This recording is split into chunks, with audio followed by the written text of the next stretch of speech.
Jizzax viloyatida O'simliklar karantini va himoyasi boshqarmasida O'simliklar karantini va himoyasi agentligi direktorining birinchi o'rinbosari Bobur Hamrayev viloyatimiz fuqarolari uchun sayyor qabul o'tkazdi.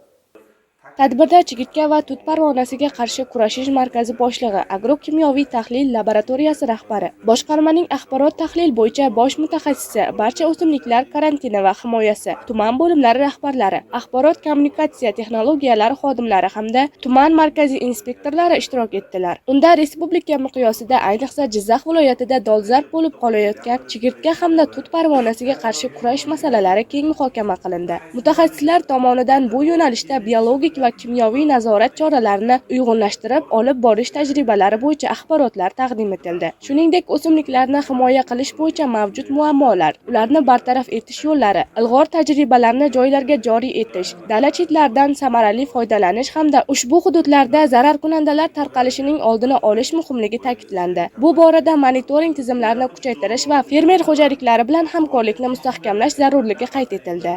Hozirgi vaqtdagi dolzarb mavzular, ya'ni o'sha preparatlarni hamda eksport qilinadigan meva sabzavotlar bo'yicha savol-javoblar juda yaxshi bo'ldi. Bu sayyor qabul juda vaqtida hamda ajoyib bir qiziqarli mavzuda davom etdi. Tadbirkorlar tomonidan ham yaxshi savol-javoblar bo'ldi.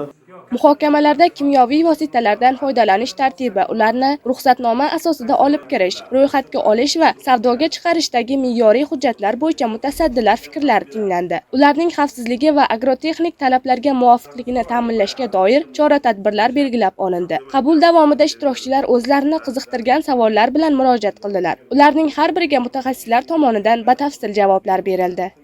Bu sayyor qabulda kun tartibida ko'rilgan masalalar, birinchisi chigirtka va tut parvonasiga qarshi kurash masalalari, keyingisi o'simliklarni himoya qilish masalalari, keyin o'simliklarni himoya qilish masalalarida bunda biologik himoya qilish usullari bo'yicha atroflicha kelishib olindi. Keyingisi dala chetlaridan samarali foydalanish masalalari.